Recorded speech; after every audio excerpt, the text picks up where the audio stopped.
If you want to fix this problem on Instagram, the first step, click settings here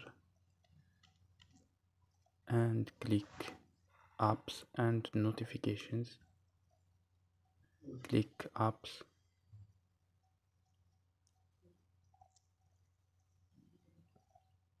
cherche Instagram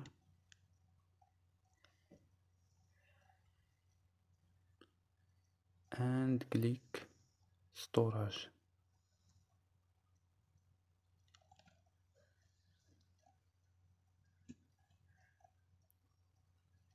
And click this option here, clear data. Click OK.